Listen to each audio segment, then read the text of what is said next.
सोमदेव सूरी महामुनिराज ग्रंथराज नीति वाक्यामृत में स्वामी समुद्देश में बतला रहे हैं कि राजा कैसा होना चाहिए। तो कल जो बताया था कि राजा धार्मिक होना चाहिए, आज बता रहे हैं कि राजा को कुलाचारी होना चाहिए, जिसका आचरण पवित्र है वही व्यक्ति राजा होना चाहिए। जिसका आचरण अपवित्र है उसको राजा नहीं होना चाहिए, उसको राजा नहीं होना चाहिए। जिसका आचरण पवित्र होता है उस पर लोगों की श्रद्धा होती है, विश्वास होता है, आस्था होती है, विनय होता है और समर्पण होता है। और जिसका आचरण पवित्र नहीं है उस पर लोगों का विश्वास नहीं होता। और पद की गरिमा, पद की महिमा तभी आती है जब विश्वास होता है, अन्यथा पद की महिमा नहीं आएगी, पद की गरिमा नहीं आएगी, कोई राजा का सम्मान नहीं करेगा।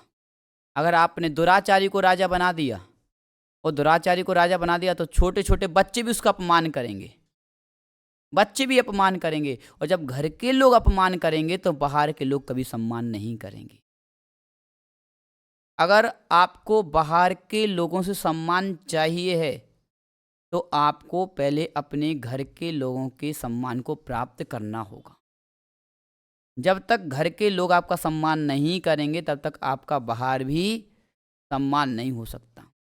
आप बाहर गए, पहली बार में लोग आपसे प्रभावित हो जाएंगे, लेकिन आप कभी अपने घर वालों के साथ वहाँ पहुँचे और घर वाले आपका सम्मान नहीं करते, जितना आपका प्रभाव था आपके घर वाले, आपके मित्र आपका सारा प्रभाव नष्ट कर देंगे, सारा प्रभाव नष्ट कर देंगे। इसलिए हमारा जो जीवन है वो कष्टों में आ जाए कोई दिक्कत नहीं, लेकिन अपने आचरण में हमें घात नहीं करना है, यानी कि दुराचारी नहीं बनना है।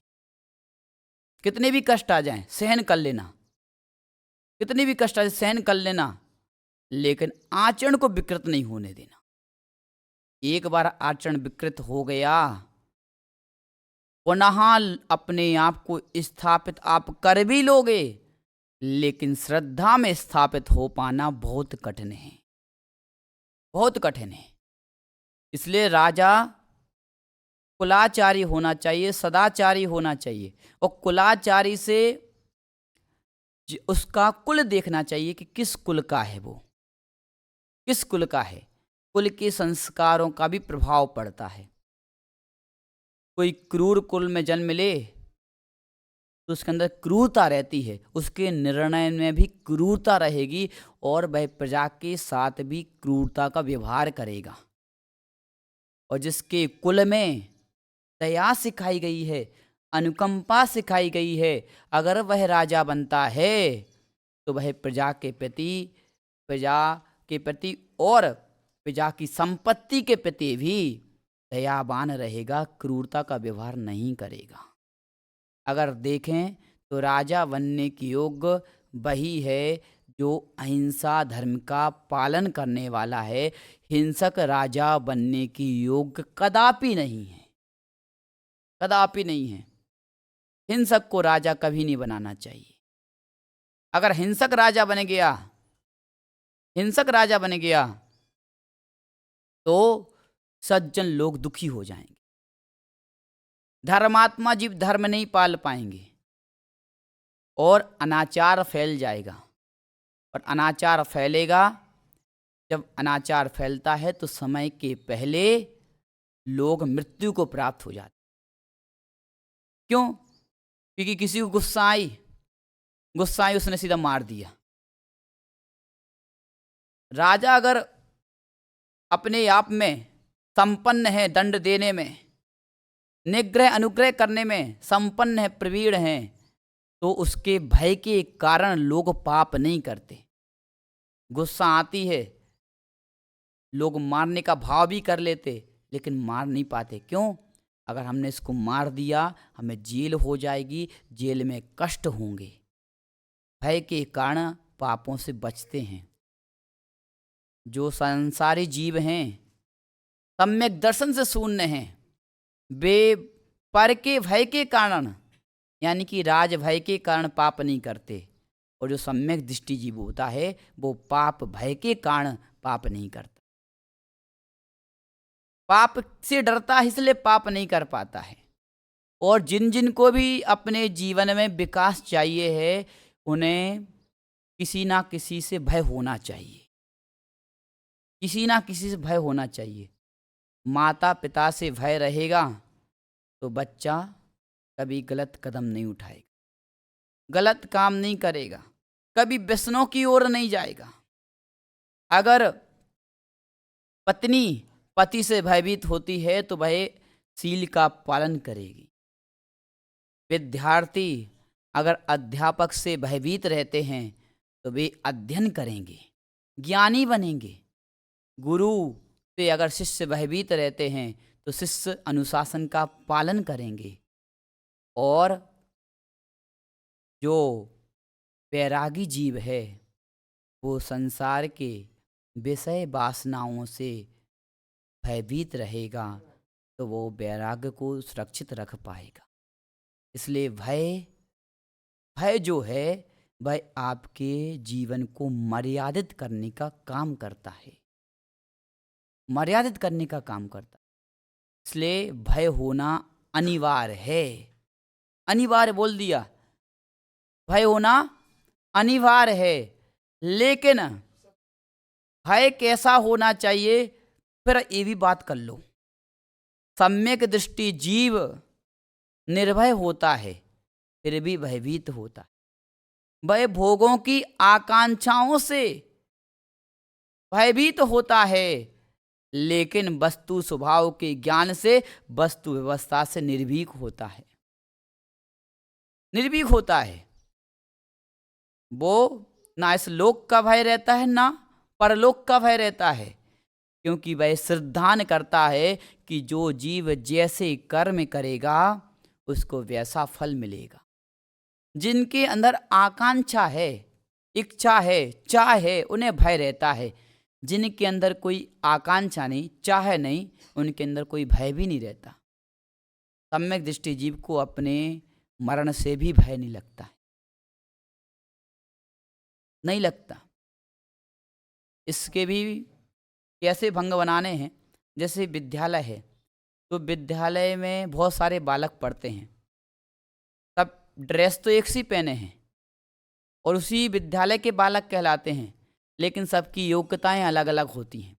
ऐसी सम्यक दर्शन जो है वो एक ड्रेस है, इसके भी असंख्यात लोग अध्यवसाय भाव हैं।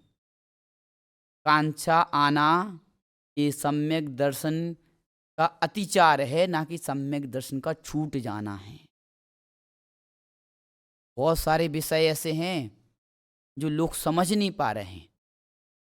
जो उत्तर की परंपरा है वो अलग है, दक्षिण की परंपरा अलग है। तो बताओ दक्षिण की जो परंपरा है इधर के लोग सम्यक दृष्टि हैं कि नहीं? उत्तर की जो परंपरा है उधर के लोग सम्यक दृष्टि हैं कि नहीं? दोनों सम्यक दृष्टि हैं कि नहीं? कि उत्तर वाले सम्यक दृष्टि हैं, दक्षिण वाले मिथ्या दृष्टि हैं, दक्षिण वाले सम्यक दृष्टि, उत्तर वाले मिथ्या दृष्टि हैं। ऐसा है क्या? उनकी क्रिया में तो बहुत अंतर है।